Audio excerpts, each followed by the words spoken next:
Here we are, another episode of the All 32 pod, headed into week 16. Mike Giardi alongside Will Parkinson, as always. Will did a 67-minute podcast, an emergency podcast, right? Does that qualify as an emergency pod? Yeah, it was an emergency pod. Yeah, on Thursday, the TOJ pod about the story in The Athletic about the Jets and the Scarrett Wilson stuff, and there's all kinds of things bubbling. So when you're done here, and you want to hear about the dysfunction there, Will share his thoughts. We're also going to get his thoughts here on this podcast, which, as always, is brought to you by Prize Picks, the exclusive daily fantasy partner of the CLNS Media Network, and Game Time. Best tickets, best prices to get you into anything, anywhere, any game, concert. You know what I'm talking about. So let's get the footnoted version of your 67-minute pod about the Jets. And for those of you who didn't see it, huge story in The Athletic. Trades nixed because Jerry Jeudy's rating on Madden wasn't high enough. Woody Johnson's kids running amok. Woody Johnson getting very emotional with a former quarterback. Like there's a ton of stuff in there. Just give me what you took out of it and how you feel about sort of where it's going right now with the Jets. Yeah, I think, look, this is the fourth piece on the Jets by The Athletic with some good reporting, but the fourth piece in 10 months now about Robert Saleh, 2 about Woody Johnson, 1 about Zach Wilson. A lot of stuff in that building. When you're in the biggest market in the world, and media market in the world, and you have underperformed for well over a decade, unfortunately, and you have leaks in the building, this is a lot of what happens. And the Jets, some of those leaks, it seems like may no longer be in the building, which is a large portion of this. The article obviously encompasses a bunch of things. A couple of the highlights, obviously, or lowlights, whatever you want to call them. I think the most bothersome one to a lot was Mike White back in 2022. For those who remember, the Jets were 6-2, 6-3, 7-4, and then they lost 6 in a row to finish the year, including spearheaded on either side of that was 2 horrible losses to the Patriots. Zach Wilson was benched after for Mike White, played really well. Mike White took a shot from Matt Milano. It might be the hardest hit we've seen in the NFL in quite some time. I was there for that game. Yep. It was Mike White cracked multiple ribs. It was the Jets told everyone it was 2. I think if you ask people, it was quite a few more than that. And Mike White played. He missed a week, I believe, and came back. And he played against Seattle. The Jets were 7-8 at the time, but because of the way things had worked out, if they had won the final 2 at Seattle, at Miami, remember, this was no Tua, they would be in. And the Jets, again, at that time, in a 12-year playoff drought, they go to Seattle, they lay an egg. The defense was fine, but they then don't break and give up, whatever. Mike White did not play well. It was actually horrible in that game. And Woody Johnson apparently stormed in the locker room after Mike White had thrown his helmet. And Woody is like, "You should throw your helmet. You effing suck." Not to Mike White, but saying it out loud. And, Woody acted emotionally. He was angry, obviously, about that. So people were very upset about that for Mike White playing through injury and getting talked to like that.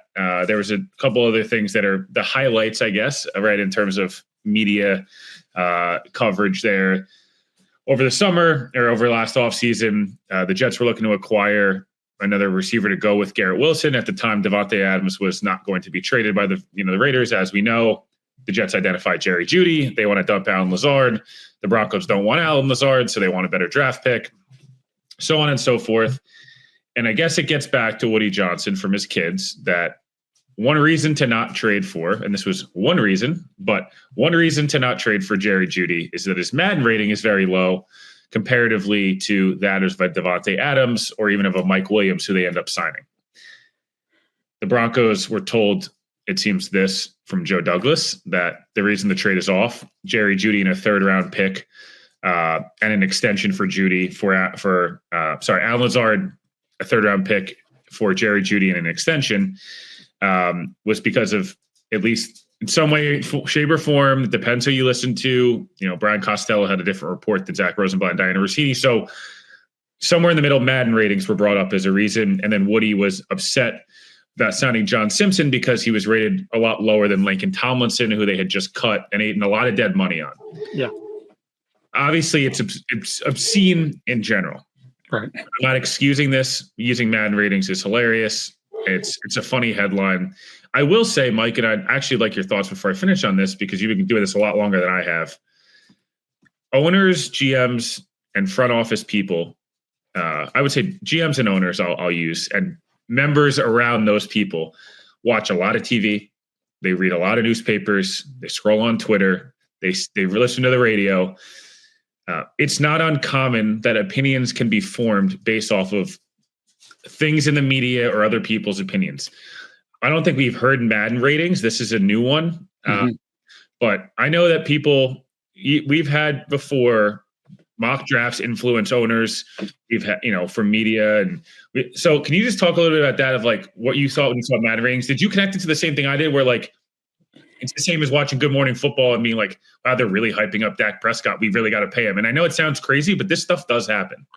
Yeah, I don't know that it happens so much with general managers, or in particular good general managers, but certainly from ownership. And we've sort of been talking about this just based on the last week and what's happening in my backyard with the shot of Jonathan Kraft talking to his dad and trashing the offensive play calling, where they're fans.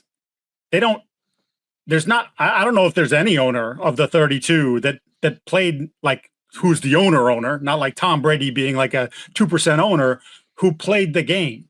So what do you know about the game? Yeah, you can talk to your coaches. Oh, you've watched the game for 30 years. Well, just because you watched the game for 30 years doesn't mean you know what you're looking at. You're probably, like everybody at home, following the football. Where the football goes, like, oh, he makes a great play. And you ignore, the 7 missed routes and the drops or whatever it can be. Like, you're just looking at those things because they don't have the in-depth knowledge of that. So to your point, absolutely, I think owners get influenced by this. And as I was saying with the Jonathan Kraft thing, like, he definitely doesn't know, and I think all owners are this way. You definitely don't know what you're looking at defensively. You would know an inverted cover too if it slammed you in the face, right? Like, you don't, like, double mug looks and zone blitzes and simulated pressures. Like, they've heard the words before, but they don't know what it means or what it entails or why it happens when it does happen, right? Versus when you look at offensive football, even if you don't understand the schemes, the wide zone and like any of that stuff, you can sit there and say, well, we shouldn't have run the ball, or we shouldn't have thrown the ball, or why didn't we throw the ball, or should have gone for it on 4th down, like, with no actual, like, that's just how you've been raised. If you watch the game, if you're a fan of the game, and that's what you hear on the TV, right? Well, I would have called a pass there, or that's what you hear on Good Morning Football, or that's what you hear on one of the ESPN shows. So I think absolutely owners that are sort of, look, they're great businessmen, or they were the sons or children of great businessmen to ascend to this position of incredible power and wealth. All these guys are billionaires and then some. But that doesn't mean you know anything about football. And so if you want to make like you know about football, you're doing exactly what you said. You're listening to the radio, you're watching TV, you have somebody in your ear who also may or may not know anything about football, and you are taking those opinions and you're taking them like they are law. Yeah, no, so the Madden thing is obviously egregious. I think I mentioned the Mike White part of it.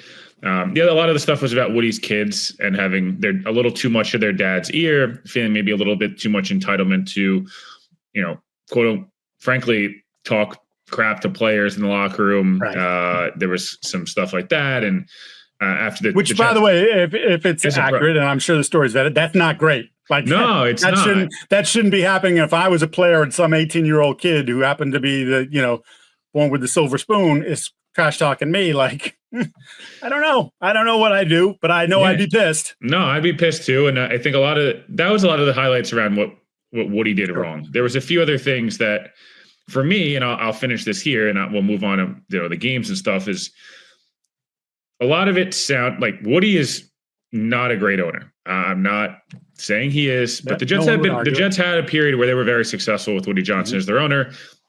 I think a lot of Patriots fans may not think Bob Kraft's a great owner anymore. When you win, you're a great owner, and when you lose, you suck. Look, that's the way it is. Most owners are not.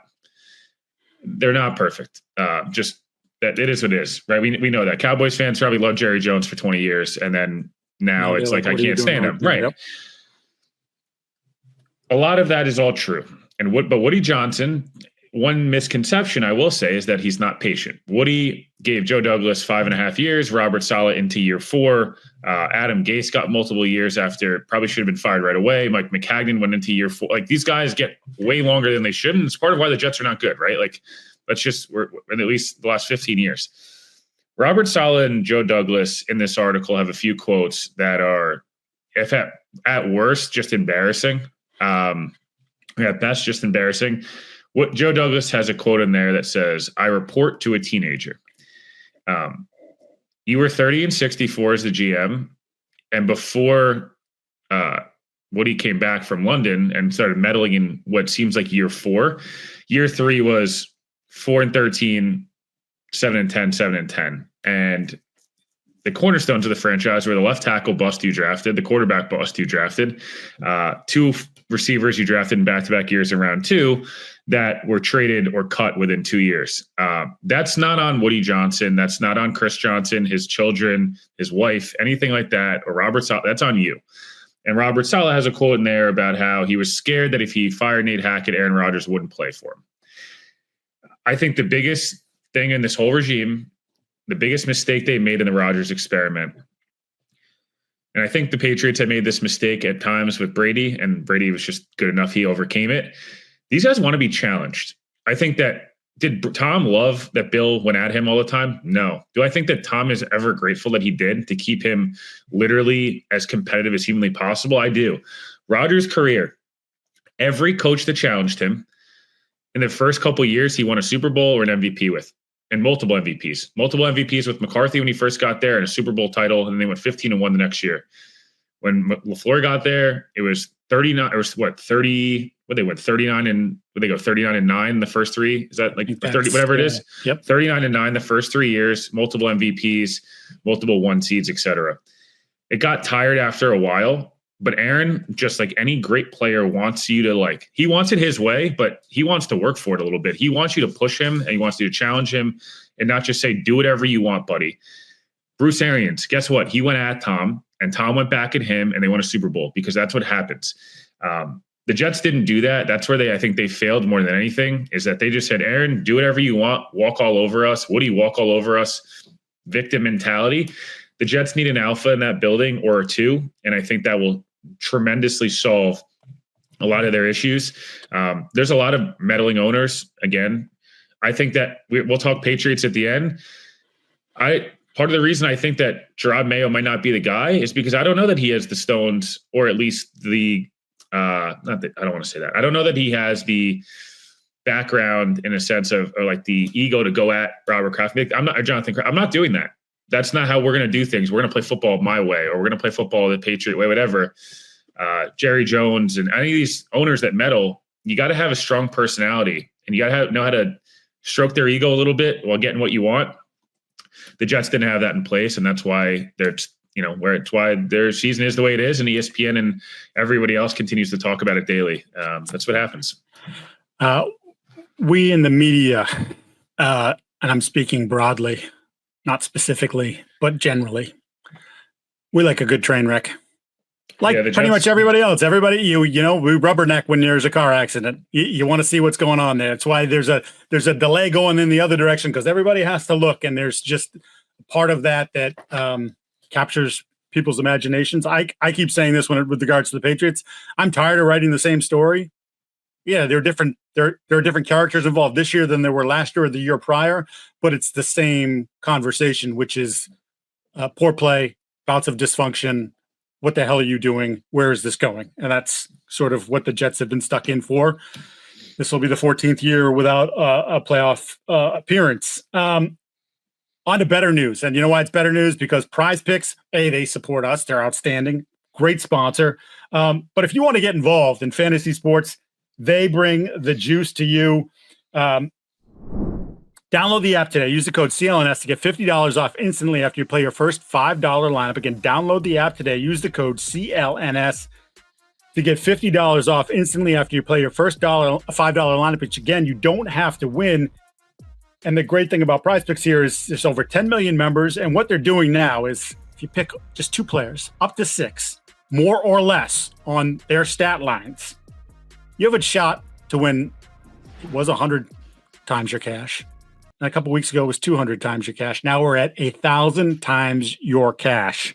So get involved. If you think James Cook is going to run over the Patriots, what's the number? More or less. If you think Josh Allen's going to run over the Patriots, more or less, I might be giving you some indications of where I am headed with our Prize Picks later on. Again, just download the app, Prize Picks, run your game. All right, let's go to our first game. And two of the three games that we will be looking at today are Saturday games. Saturday is a absolutely I don't know that I'm going to move off the couch. I might gain 10 pounds. I don't care. We got college football playoffs. We got NFL games and a couple big ones. Texans 9-5 visiting the 13-1 Chiefs.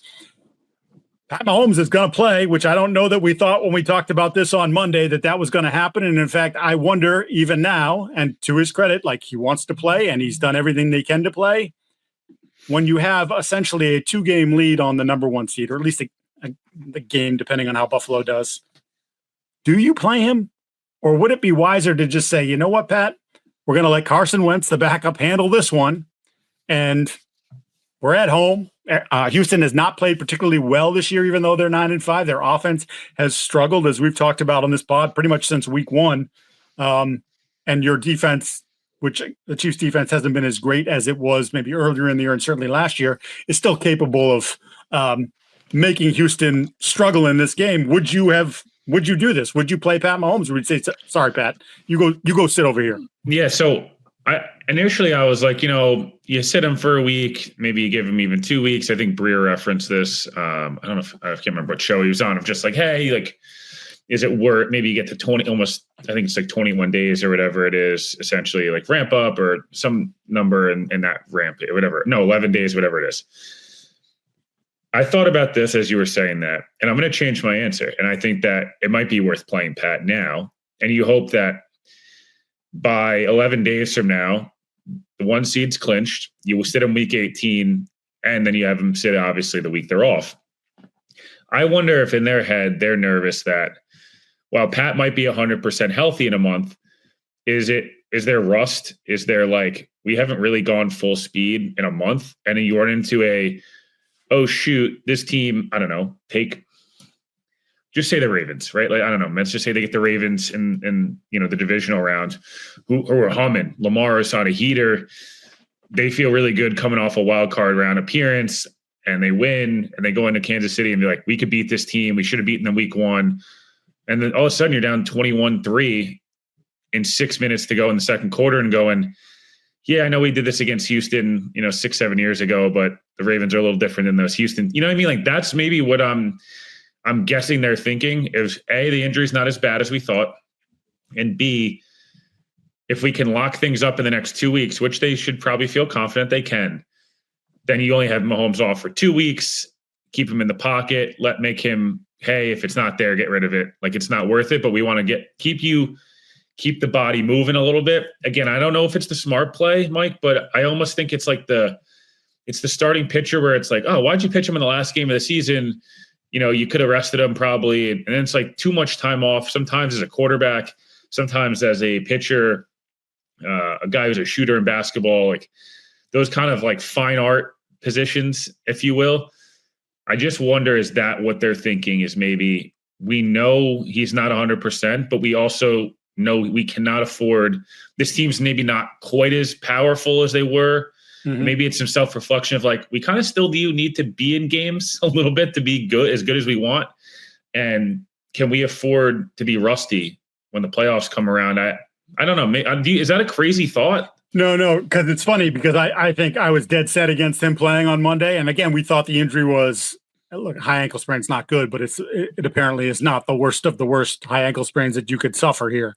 So this is what they do. Guys play. He's being paid to play. He wants to play. His team wants him to play. If he shows you enough during the course of his week of practice and what you're seeing out of him and the nonstop rehab that he's doing, then you have to trust that, okay, Pat, maybe protect yourself a little bit better. Maybe every once in a while, instead of trying to contort yourself under pressure, just turtle, go down, like live to play another play and not risk re-injury.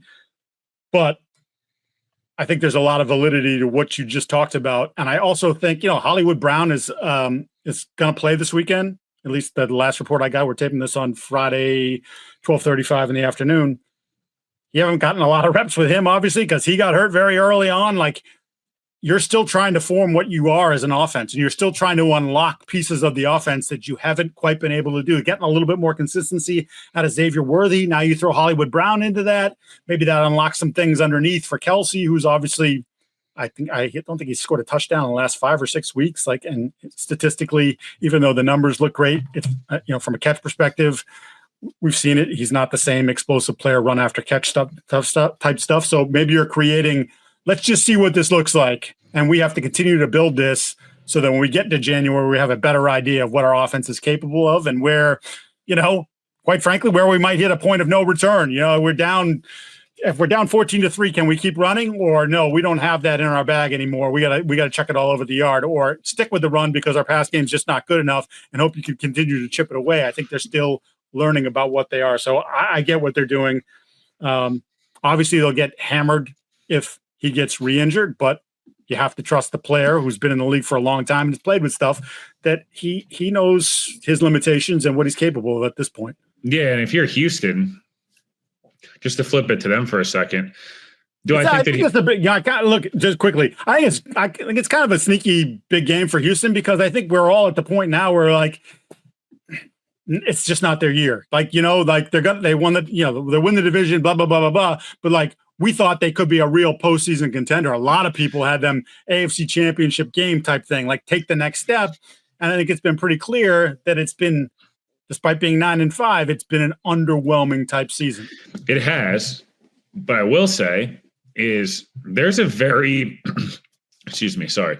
There's a world here where if they win one of the next two or two of the next three, I apologize. And I think it's an uphill battle to win 2 or 3, but I don't think it's out of the question. And we can see it. We see it. Baltimore is week to week. They'll be coming off the Steelers and like, you never know, but let's just say Baltimore wins at home against Pittsburgh. I know it's Lamar versus Pittsburgh, so you never know, but let's just say they win. That division is suddenly also a 5-loss division. And it goes from the Texans hosting Pittsburgh or Baltimore to maybe they're hosting Denver or the Chargers in Houston. You're going, oh, all right. Like maybe I don't know. And then are they going to play Buffalo and saying, hey, Houston beat Buffalo already this year. They're not totally freaking out again. I'm not saying they're going to do these things. I'm just saying if you're them, like, can we pick off Kansas City here and all of a sudden the division's clinched? Do we hold some stuff back against Baltimore? No, we might play them again. Are we feeling good? And we're going to all of a sudden in a lost year, it felt like all of a sudden rattle off 5 in a row and get some breaks here, playoff matchups a little bit. And I don't know that if I see them doing that, but I also know that they've shown that at times they can look really good. They also at times can look horrendous. Like they beat Buffalo, they smoked Miami. Like they have some, they played really neck and neck with Detroit and stuff. And then, they get smoked by the Jets and they get smoked, they've the Titans game and like they've had some rough weeks. But I just think if you're Houston, you're going, hey, we're 9-5. Baltimore, Pittsburgh going to beat each other up. We got Baltimore off a Steelers game. We steal one here. We got Tennessee to finish, who is not soft, as Brian Callahan emphasized this week. I don't know. This is one of those. It's not a must win for Houston by any means. I think that they'd be happy to be in the playoffs at this point. They'll be the 4 seed but like there is an outside shot here that they could get to the 3, and your road to making a little bit more noise potentially eases up a bit. Yeah, I wonder. I still don't like him in this game, but yeah. So I'm having a hard time. There were a lot of clips circulating online, and kind of went back and like zoomed through their offensive performance, and like literally the interior of that offensive line is playing so poorly. Couldn't handle. Speaking of the double mug looks, they were just absolutely bamboozled by that, and it's like. This is kind of, I don't want to call it football 101, but maybe it'd be 201. You should be able to handle this as an offensive line. And here we are, week 15 heading into week 16, and you're still having issues with who your 3 best pieces are inside and can they actually do the job. So, they're there is a window for them, but I think the crack is very, very, very slim. Look, we're talking about big games here at the end of the NFL season. We're talking about NBA, NHL, full bore, college basketball, whatever you're into, college hockey. If you're in my backyard, that's Boston College, BU, all those teams. And if you're looking to go to one of the games, you'd be a fool not to use Game Time. Game Time Picks filters out the fluff to show only incredible deals on great seats, so you don't have to waste time searching through thousands of tickets. We've mentioned many times we'll go into Yankee games, me going to the Celtics home opener. Certainly headed to a game at some point here in the next couple of weeks as well with family home from college. Use Game Time. It's the easiest thing. When I used it the day I went to the Celtics opener, like literally I decided 30 minutes before or an hour before, hey, just do it. Bam. On the app, get it done. So you just download the Game Time app, create an account, use the code CLNS for $20 off your first purchase. Terms apply. Again, create an account, redeem the code CLNS for $20 off. What time is it? That's Game Time. Let's go to the next game. Also a Saturday football game. Steelers 10-4 against the Ravens at 9-5. The Ravens have lost 4 in a row to Pittsburgh. And even if they win this game, by the way, just based on the crazy layers of tiebreakers, they still wouldn't move into first place. They'd have the same record. Both teams would be 10-5, but because of, I think it's the 4th or 5th tiebreaker, which is a conference record, 3rd, whatever it is, they would still be, they would lose out on that because the Steelers have a better conference record at this point than the Ravens do, even if the Ravens were to win the game. Played earlier in the year, 18-16 game, where the Steelers did not score a touchdown. There were 3 giveaways by the Ravens, 2 Justin Tucker missed field goals, and I believe 13 penalties in the game, which that was the game, if you'll remember here as a loyal watcher of all 32, where I said, nope, it's over. I'm not taking the Ravens anymore. Do not trust them to win the 4 games necessary, or the 3 games, it would be 4 for them now, to win a Super Bowl title, and they were my preseason Super Bowl pick. I guess, where do you stand on the importance of this game for each team?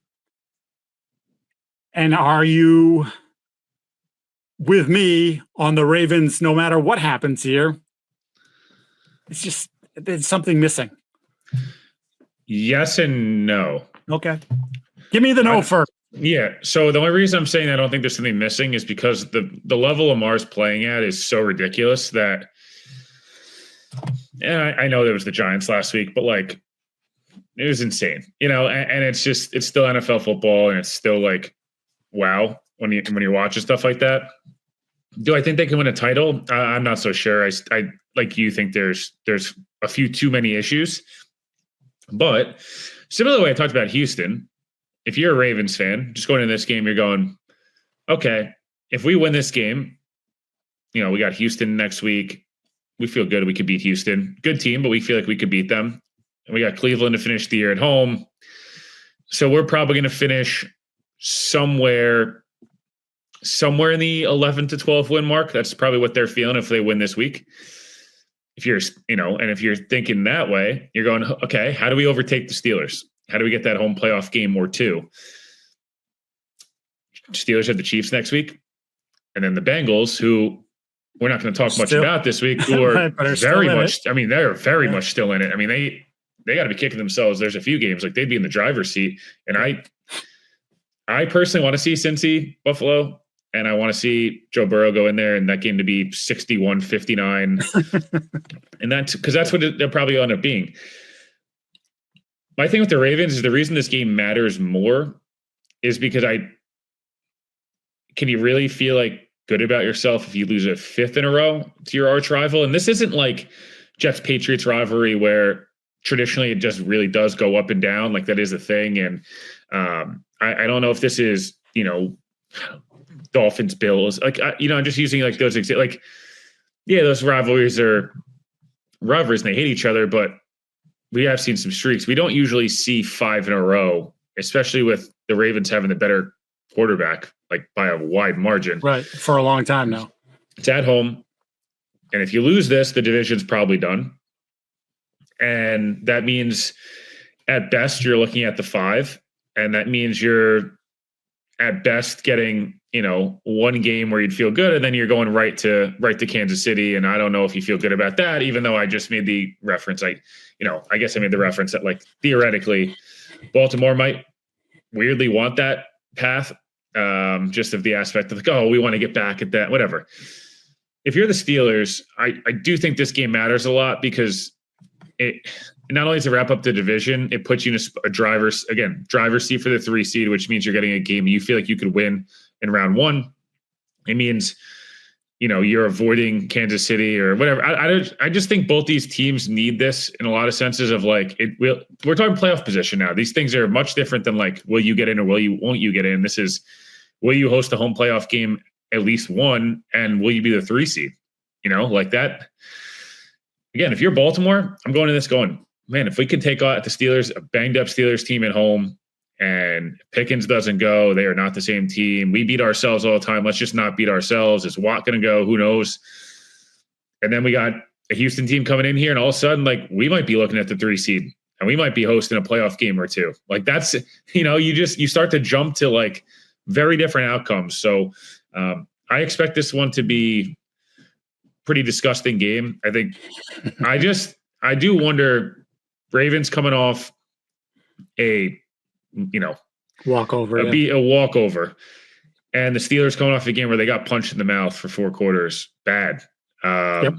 They're either going to come out with a vengeance, or it's going to be like, oh boy, the shine is starting to come off, and they're going to finish 10-7 or 11-6 and be like a kind of crappy 11-6. That's kind of what the two mediums I see here.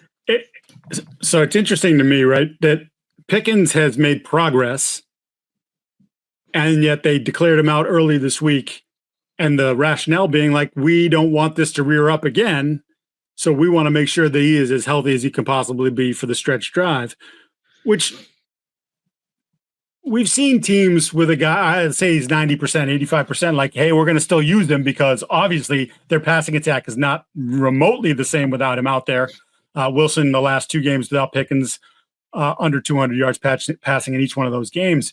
But I'm going to flip it a little bit and say to myself, like, Mike Tomlin has got a little bit of, I don't want to say it's arrogance, but I think he has a lot of confidence in his football team. And he says, you know what, even if we don't beat the Ravens, even if we lose the division and still make the playoffs, if I have a healthy Pickens and, TJ Watt, Highsmith, those guys are good to go on defense, then I think he feels like for the first time, maybe in a long time, that he has a team that can go someplace and travel and win.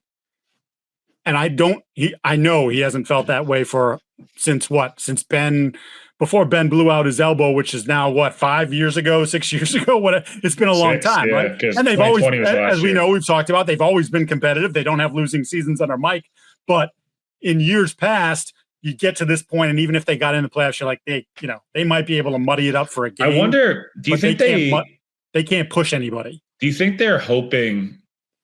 It's just crazy to say this. Are they hoping to play Kansas City in round 2? I wouldn't be shocked by that because they look at it and say that like your tackles are terrible.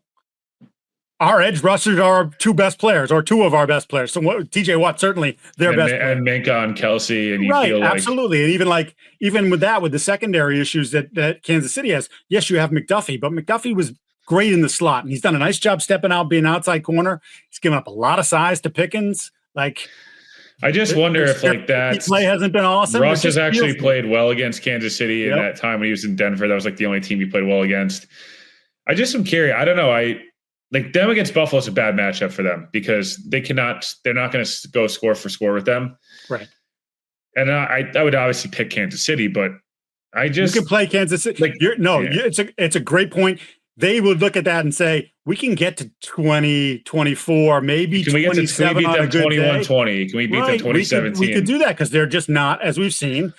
And even though the Chiefs are playing a little bit better offensively, like I said, they're starting to find pieces, and the Browns coming back, but like they're not the team that's going to put up 35. They're not, it's not the 13-second game where they score 36, but KC's scoring 42. That's not it. That's not who they are right now. No, so, I almost wonder if Baltimore would rather play Buffalo because they already stomped the crap out of them and feel like we can run the ball 67 times on you and there's nothing you could do about it. Right. And I don't know. And they've gone up. It'll be interesting. This is what we do on the All 32 pod. We're trying to make you think, and you can't just think about this week's matchup. You have to look ahead a little bit. Yeah. So like I was thinking for this game, but obviously when we talked about Derrick Henry in the signing, like this is what you got Derrick for.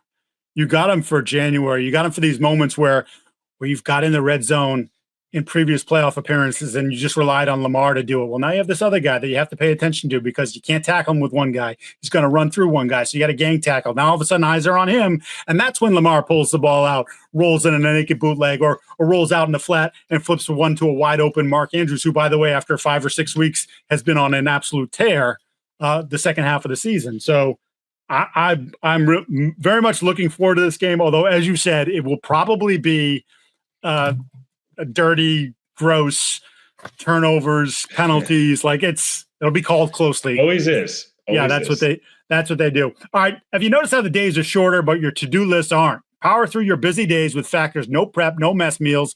From breakfast to dinner and anything in between, Factor has easy, nutritious options to keep you fueled and feeling your best. Whether you like your routine or enjoy mixing things up, Factor has you covered with 35 delicious meals every week and over 60 additional convenience options you can add to your box, like keto cookies, the pressed juices. I'm telling you, the ginger pressed juices, chef's kiss, and smoothies.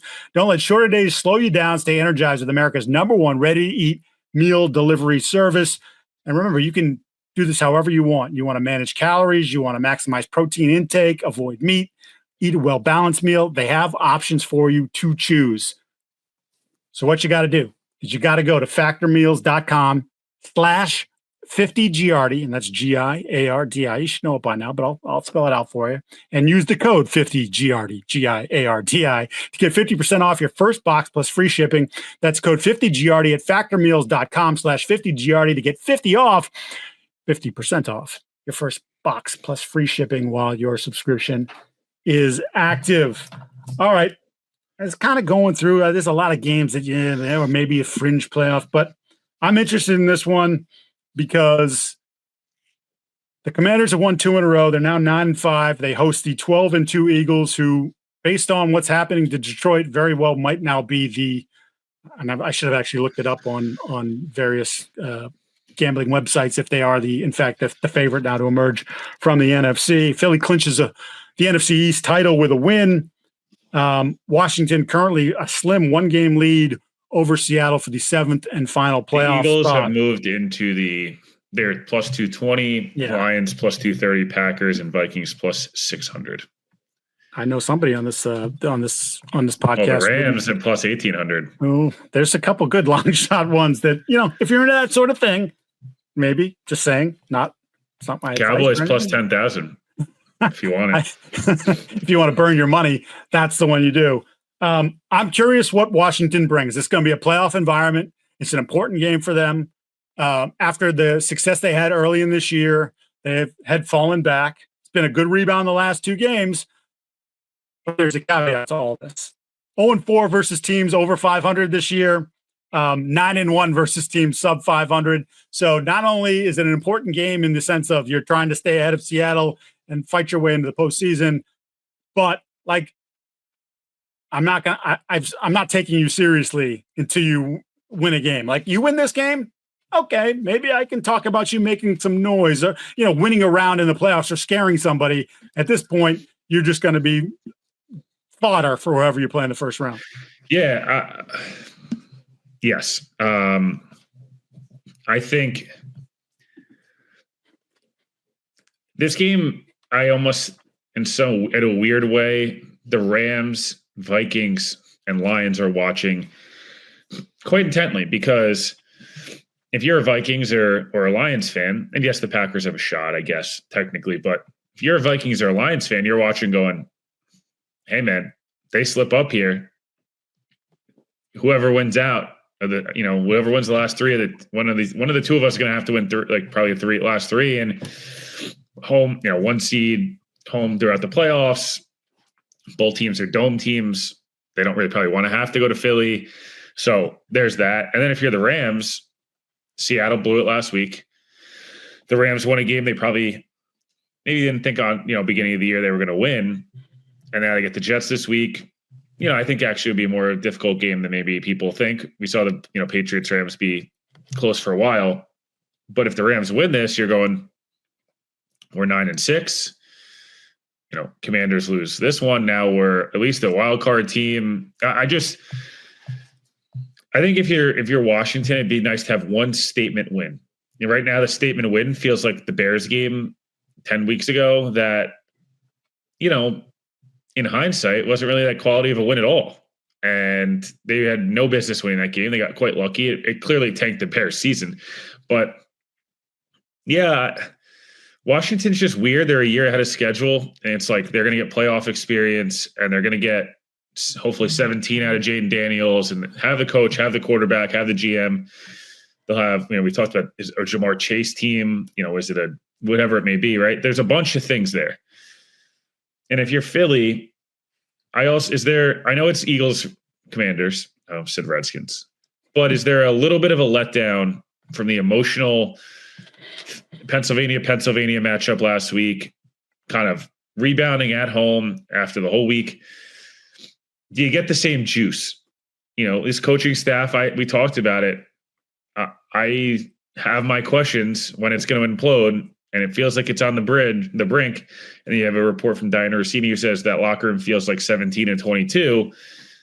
And I get it, but I also think that it feels a lot like 2023 also. And 2023, they lose this game, and it's AJ Brown pissed off again, and it's a coach saying something, and Big Dom shoving one of the Commanders players like Bobby Wagner on the sideline.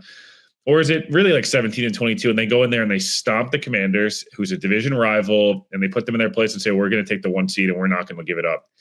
I'm interested to see it. Another one of those games where both these quarterbacks have had some really nice moments this year and some other moments where you're just like, oh, right. Like the Jaden Daniels Cowboys game ended up being a good stat line, but the first 3 quarters, you were like, dude, what are we doing here? And then out of nowhere, 85-yard touchdown to McLaurin, and they scored like 18 times in 12 seconds. And it was like, oh, okay. So, yeah, I guess this game not only matters for these teams, but I think it matters a lot this is a must watch if you're Vikings, Lions, Rams, and Seahawks fan. You're going, can we help seeding? Can we help ourselves distance in a wild card? Or can we downright stay alive if you're Seattle? Quick audible. I'm calling on you right now. We were just talking about sort of the long shots, okay? If you had to take a team, I'm eliminating Bills, Chiefs, Lions, Eagles. You had to take one team, say, if I had to put myself behind one team, Eagles, Bills, Lions. Eagles, Lions, Bills, Chiefs, all out. So you're picking the quote unquote, the non-favorite, the top 2 favorites in each. Who would it be? What team? I'm picking the non-favorite or favorite? Non. Oh, Green Bay. Over the Rams, over the Vikings. You love yourself some Vikings. I do. But I think I have my biggest question marks with Minnesota and the Rams. I don't think are when you get hot, it'll get fixed. I have just a little bit of concern with Minnesota where that when Robinson went out on what's his name? Right tackle. Oh my God. 75 O'Neal. Vikings. Yeah, O'Neal went out. Sam started getting smoked. And it was like, oh, that's and you're already down your left tackle. And you're already down your left tackle. And I was just like, I don't know if that made me a little nervous. And then the Rams, the defense is just it's so hit or miss weekly. Yeah. And I don't know. Can you keep Kupp, Nakua, Stafford, and Kyron Williams healthy for 7 straight weeks starting now? And we haven't seen it happen yet all year. So as much as I love them, Green Bay has this, when Jordan Love plays well, they're really good. And they probably should have gone to the Super Bowl last year. And if Jordan Love, they kind of choked it away. Aaron Jones, as much as I love him, it's now 2 times in 4 years against the Niners in a big playoff game where he should have scored and for some reason cuts back and they don't score on that drive. It keeps happening. And then the game turns. I'll go Green Bay just because, like I said, I think they've been close all year, and they've kind of not played A-level ball, and they're 10-4, and they're a team that I think everyone like. I don't know. Schrager had Packers Chiefs in the beginning of the year, and like for a while, it's like, and like he's usually always gets this right. He does. And the longer the season goes on, I'm like, I don't love it still, but like it kind of makes sense. How about you? Where are you at with that? So this is going to be boring because you just said it, but I would say Packers too. And one of the things to me about them is some of the versatility defensively. And again, the defense had put up great numbers early in the year, and then sort of it's been a little bit of a roller coaster. But I think there are pieces there in place to cause some havoc on an opposing quarterback and opposing offense. And I just love what Josh Jacobs has brought to their offense. Like, for as good as Aaron Jones was for them for years, like the last couple in particular, he became unreliable because it was constantly a hamstring, right? And Jacobs has dealt with his share of injuries over the course of his career. This is the best he might have ever looked. Yeah, he is running awesome. I think they block. Like, I just think it's a great marriage. And then when you bring the pieces that they have at receiver, well, again, they're inconsistent. One week, Jaden Reed looks like one of the best receivers in football. The next week, he's barely targeted. Wicks has dropped a ton of passes that he shouldn't have this year, but he gets open. Christian Watson, let's call it the last month or so, has become one of the best deep ball receivers in the league. And they are getting a big explosive out of him every single week. So, like, if one of those other receivers has the good game and Watson gives you the explosive and Jacobs continues to run the ball as well as he has, and Jordan doesn't do I'm going to throw the ball into a crowd instead of take a sack stupidity. There's a lot of qualifiers there, but we're talking about the next tier. I think they're a dangerous football team. I think LaFleur has gotten better as a head coach. I know their record has been good the entire time he's been there, but I just think he's one of those guys who's an offensive guy. I think he's sort of learned. He still lets the defensive guys do the defense, but like, I feel like he's more involved. He doesn't have his head buried in the play sheet as much as he used to, and I feel like they look better because of it. So sorry to double up on your boring answer there, but that's where I go. Let's finish off with the New England Patriots, who are in Buffalo. I do not give – well, I shouldn't say that. I was going to say I don't give a crap about the game. I was going to say, Mike, I want to tee something up for you. I'm going to yeah, go ahead. I'm going to roll reverse this because I think it affects a lot of teams, a lot of fans of not just the Patriots, but Jets, Jaguars, Cowboys, potentially Eagles fans, Bears fans. There's a report by one of your coworkers on, obviously, and Greg Bedard, along with Tom Kieran. Kern. Yep. You got it. Yeah. That Mike Vrabel would have interest in the Patriots job. Mm-hmm. And I want to tee this up with, we talked about it last year, the Patriots have the Bills 2 times in 3 weeks, as well as the Chargers. This is a really difficult stretch coming up for them. We've been very critical of Jerod Mayo. I think at times complimentary when they have played competitive football at times, but there've been some really big gaffes or mistakes or just things you wouldn't even expect from a year one coach. Couple of things. I'll tee it up to you, and because this game has the potential to get really ugly. Buffalo is playing like a buzzsaw right now, and New England's been getting cut through like a buzzsaw on defense. I actually hope this is a high-scoring game, personally. One, do you buy the Vrabel stuff after the way it went down last year?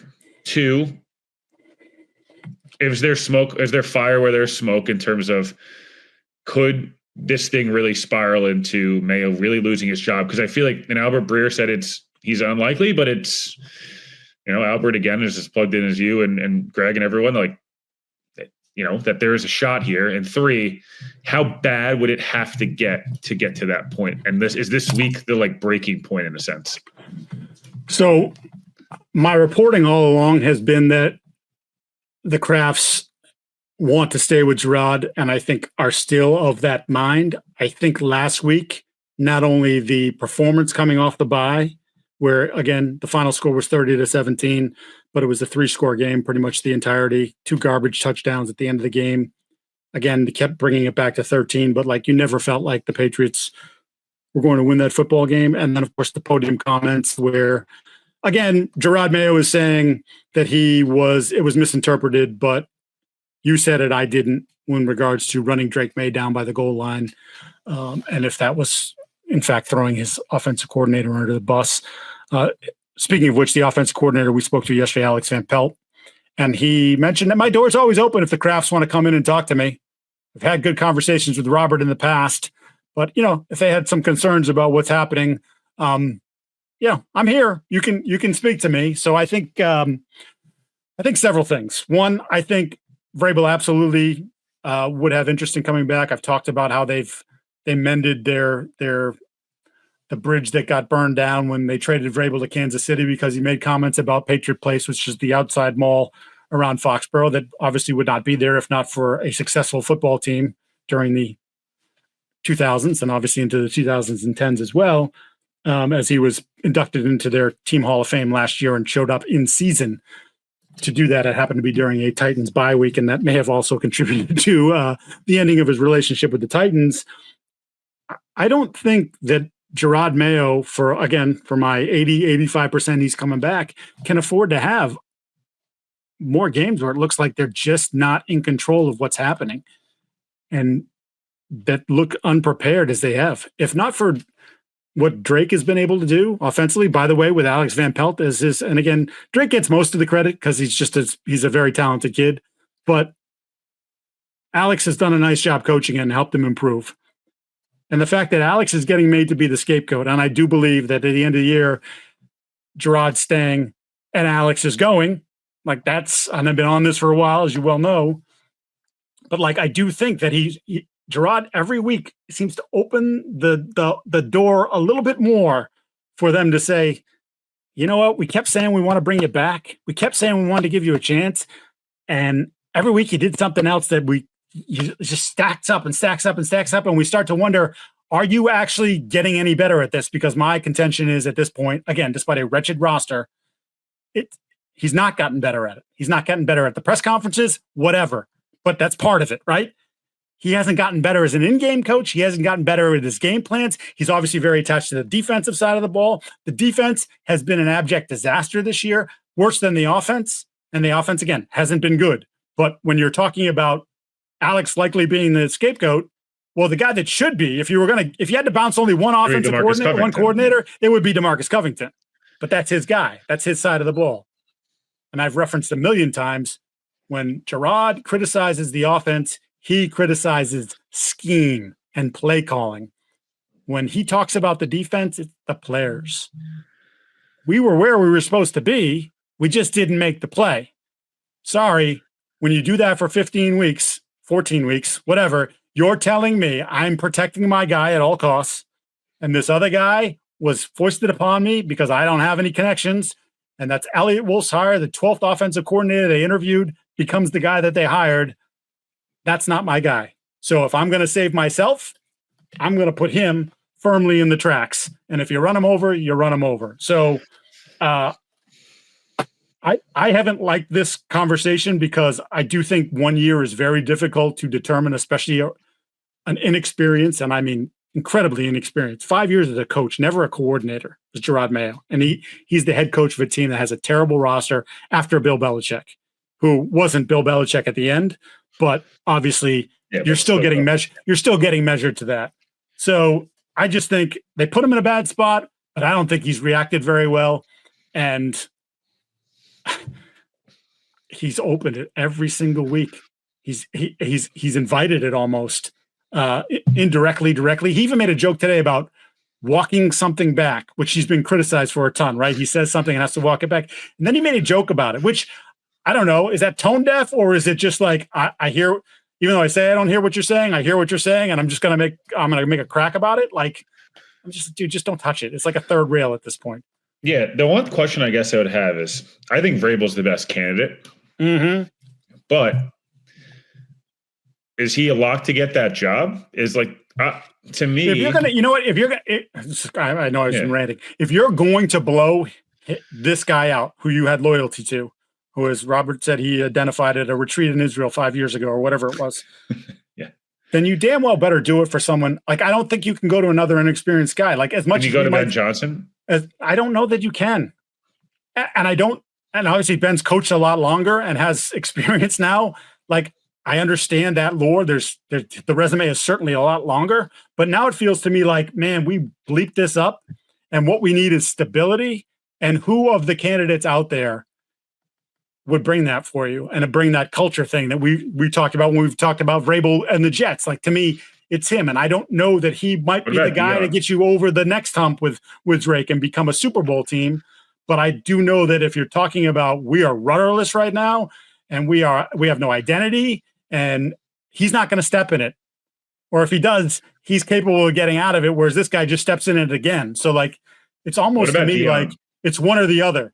You're either coming back with Mayo and you're just going to support him with more veteran assistants and whatever, ex-head coaches on your staff, or you're going, you're gone and you're gone and you're gone and Elliott, you're gone and everybody's out. And it's a new GM, which would be, if Vrabel's coming, it's going to be Ryan Cowden, who would have been his guy or was his guy at the end there in Tennessee and is now working for the Giants as a special advisor. Like, that's what you do. And I think if it's Vrabel, I think it's Josh McDaniels coming back. Like, get the old, not the old band back together, but bring your OC who lives in Westwood, which is, a stone's throw from Foxborough. And, oh, by the way, he's being paid another 3 years and $40 million by the Raiders. So I'm sure there's offsets. So you're not going to have to pay him a lot of money. And I don't think then on top of that, you have to worry about him leaving, because I don't think he's getting another head coaching job. So if Mike is happy with Josh, and that's what you're doing, then that's what you're doing for the foreseeable future. And you don't have to consider, we got to make this change. We got to do this. We got to tweak that. No, Vrabel would oversee defense. You'd have a guy calling the offense. There you go. What about two questions? What about Deion? If you pick three, it's a Kraft has made the splashy move. I think he likes he definitely likes headlines. And I think he'd like to steal Deion from Jerry. If they pick third, Travis Hunter's there. Yep. And they know that they're going to get Travis Hunter because it's going to go 1-2 quarterback. And Deion's, I'll be back, but he has coaching experience now. And as much as I think he'd be a train wreck in some respects, I also can understand the allure with a certain ownership group. Is there a world in which no one's talked about it, and I'm just floating the idea, Deion would have his quarterback, so there's no need to be worried about developing him because he's already getting developed. And I'm sure Deion could bring somebody. He has more experience as a coach at some point. It would bring a ton of buzz to New England, and he'd have Travis Hunter and Christian Gonzalez. And it's is there a world in which he's the other big name, right? I think that we talk about the coordinators. I think there's the McCarthys, the Vrabels, the Stefanskis, potentially those type of guys that are repeat head coaches. Deion's the name that keeps getting thrown around with Dallas and Vegas and the Jets and these other teams. If New England was to make a choice and it wasn't Vrabel, because there's no guarantee Mike would take that job. I think that he's interested in all the jobs. I think he wants to be wanted. And I think if the Jets I think if the Jets offer him 5 for $65, he's going to take the job. And I think if somebody else does, they'll take the job. It's crazy thought as it is Deion does Deion not make a little bit of sense if they pick third? So certainly from the headlines, the Jerry Kraft relationship is weird as hell. And it's getting worse because Robert can't get into the Hall of Fame. I just can't see it. And honestly, I can't see it maybe more from Deion's point of view. Yeah, is that what he wants to do? I don't know that he not that Colorado, but Boulder is the center of the universe, but he hates the colder here. Right. But Boulder's nicer than here. He's closer to the West Coast. He's closer to, I don't know. It just doesn't feel like from his own personal standpoint, that's a great fit. And even from a cultural standpoint, we're not exactly flash and dash. And that's not to say there's not substance behind Deion too. Obviously, he's building another winning program. So, to his credit, you can't take that away from him. I'm just saying, Deion says he's going to be a heavy hand in Travis Hunter and where he goes. And it's just one of those names where there's only certain destinations that make sense. And that's one that at least is a conversation. I don't think the Jets make any sense in the world at all. I don't think Jacksonville and these other ones, but Dallas, maybe Vegas, New England, either have a quarterback or might have his son or an owner would. By the way, Florida, obviously he's a Florida, but like, and I know Jacksonville, comparatively speaking, it's not Miami. They gave him a power to bring in whoever he wants. And that would bring some juice to a program that doesn't have any. I know, but they went for the urban juice and but yeah. It turns out Urban was one of the great frauds of all time. It's an interesting point you raise. I have a hard time. The other one's Miami if they move off McDaniel is. What did I see today? The record of him versus over 500 teams in the 3 years is 1-10, I think, or 1-11. 1-12, I think. It's not great. It's bad. The one wins at home against Dallas. It's probably. They just extended him, though. I don't know. That might also be unfair. I don't think he's a bad coach.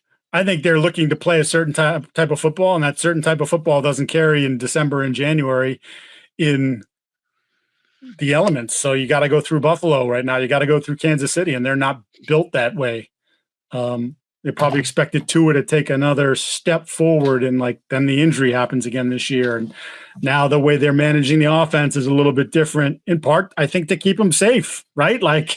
Not that he doesn't throw himself into the middle of stuff with his head first, but in general, feels like the game is being called a little bit differently to make sure you preserve your quarterback, who, again, they committed a massive amount of money to. So, good conversation. I enjoyed that. It's interesting. Give some people some stuff to chew on. Before we get out of here, let's do our prize picks. I have 4 of them for you. 2 from the Patriots Bills game. I'm going to surprise people. I'm going to take less than 234.5 yards passing for Josh Allen. And why I'm saying that is because I think Josh Allen's going to run for 50 yards. James Cook's going to run for 100, and he might not have to do anything by about midway through the third quarter. So there's that. Hunter Henry, though it didn't happen last week, more than 42.5 yards receiving. I think the way Buffalo plays defense, especially if, again, they're committed to zone, he'll find some holes in the zone, have success. And then I'll give you 2 others. Joe Burrow, more than 274.5 yards passing, and Jahmyr Gibbs, who now, is he Sonic or Knuckles? I think he's Sonic, right? I can't remember Sonic, Knuckles, but the other guy, David Montgomery, is out, at least for the foreseeable future, which means more touches for Gibbs, which I'm going to be excited for, more than 92.5 yards rushing. I will give you 3. I'm going to go more on Baker Mayfield yards over 236.5. Like it. Dallas's defense is trash, at least at points. Trey Diggs and these guys get injured a lot, and Baker whenever he goes home, he usually puts on a bit of a show. I'm going to go less on Geno Smith passing yards. They're at home, but banged up. Minnesota's defense throws a lot at you. I could see him in the 190 to 200 range. More on Devontae Adams receptions. Feed the beast. He's on a roll right now, and the Rams secondary it's interesting, to say the least. Lastly, I can't believe I'm going to do this. Mac Jones. What? Mac Jones, more passing yards. In Vegas last week, as bad as his play at times, and as Brian Thomas Jr. should have 150 by himself. Oh my God. His max number is at 204, I believe. So I don't think it's asking for anything crazy. That game's going to be good. Friend Jason McCourty will be on the call calling Jags at Vegas in Week 16. The Raiders want to lose. We know that. It's quite obvious. Jay's got to work himself up from the C or D team. He's got the capabilities to do it. He's got to work himself up. He's got to work himself up, and you got to pay your dues unless you're Tom Brady. And so I'm going to go Mac Jones more. I just felt like last week it didn't even feel like he was doing anything at all, and it's still just 1 or 2 big plays, and you're at 200 yards. So Devontae more, Mac more. I believe I went. Who did I say less? I just told Geno Smith less and more on Baker Mayfield. Perfect. That is going to wrap up this edition of the All 32. We will be back at the beginning of next week to wrap the whole thing up and move on to Week 17. And we have a fairly clear at least idea of who's going to be in the playoffs. But again, start to sort out some playoff seeding possibilities. He is Will Parkinson. I'm Mike Giardi. Remember to like, listen, subscribe, rate, review, do all those things. You get the podcast wherever you get your podcasts anywhere. And of course, you can watch us on YouTube as well. Thank you for doing that. And we will see you at the beginning of next week as we get into not only late in the season, but also holiday time. I'll give you my address so you can send me the gift. Is that how it's going to work? Yeah, of course. Of course. All right, buddy. I will talk to you next week.